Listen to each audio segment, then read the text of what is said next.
Assalamualaikum warahmatullahi wabarakatuh. Puji syukur atas kehadiran Allah Subhanahu wa taala yang telah memberikan saya nikmat kesehatan dan kesempatan sehingga dapat mempresentasikan hasil makalah kami dari kelompok 7.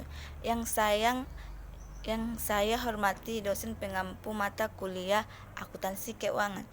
Baiklah, saya akan mempresentasikan hasil bagian saya, yaitu ekuitas dan di mana ekuitas yaitu saat mendirikan perusahaan Anda akan dikenal sebagai istilah ekuitas dalam bisnis. Ekuitas yaitu selisih nilai antara nilai aset dengan liabilitas atau kewajiban. Salah satu ekuitas yang terpenting yaitu ekuitas pemegang saham. Ekuitas juga diartikan sebagai modal karena berupa harta yang dikeluarkan oleh perusahaan untuk digunakan sebagai biaya operasional perusahaan. Nantinya, harta tersebut akan mengalami residu atau pengurangan karena kewajiban yang harus dibayarkan seperti kewajiban hutang dan beban lainnya. Nilai dari ekuitas tidak selalu positif. Bisa juga nilai ekuitas menjadi negatif karena beban yang dimiliki perusahaan lebih besar dibandingkan dengan nilai asetnya. Ekuitas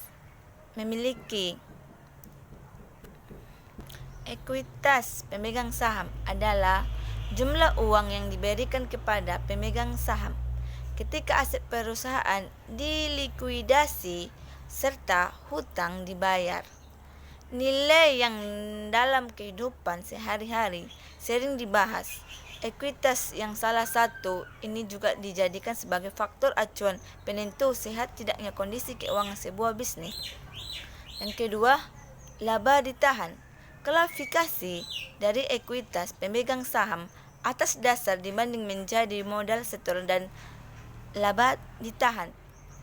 Penyajian klasifikasi ekuitas atas dasar sumber merupakan yang paling tradisional atau yang digunakan oleh banyak perusahaan. Alasannya adalah banyak perusahaan yang pada saat merintis usaha dimulai dengan mendapatkan modal pemilik perusahaan terlebih dahulu. Dana yang dikumpulkan tersebut menjadi modal berdirinya perusahaan, kemudian seiring berjalan waktu dan perusahaan semakin besar, sumber modal datang dari banyak pihak yang membuat perhitungan ekuitas setiap tahun. Berikut adalah penjelasan dari klasifikasi pemegang saham berdasarkan sumbernya. 1. Laba ditahan, dan kedua, modal setoran.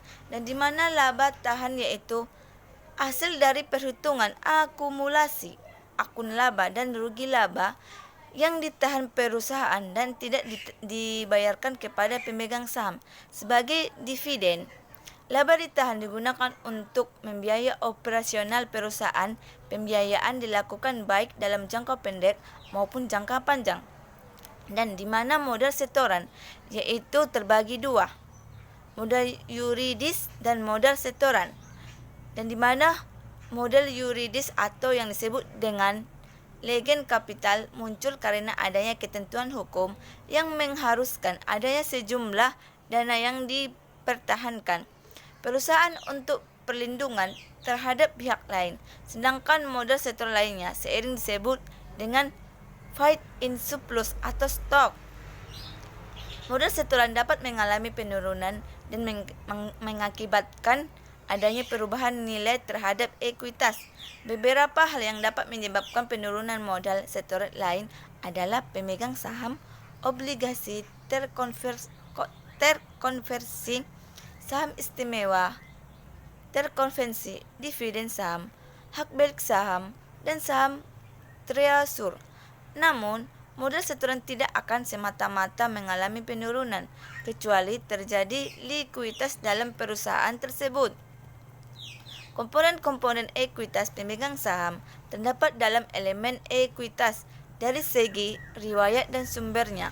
Ekuitas pemegang saham terbagi dua, yaitu modal disetor dan laba ditahan, di mana modal disetor yaitu termaksud ke dalam modal disetor yaitu modal yuridis seperti penerbit saham baru, kapitalis laba ditahan, dividen saham, konversi obligasi, dan stok subskription. Dan selanjutnya laba ditahan. Sedangkan yang termasuk laba ditahan yaitu laporan laba rugi, dividen, rekapitulasi, defisit, dan perubahan akumulasi. Adanya juga beberapa komponen ekuitas pemegang saham lain yang tidak termaksud ke dalam pos tersebut. Baiklah, sampai di sini hasil bagian saya yang saya sampaikan, dan selanjutnya akan disampaikan oleh teman saya. Sekian dan terima kasih.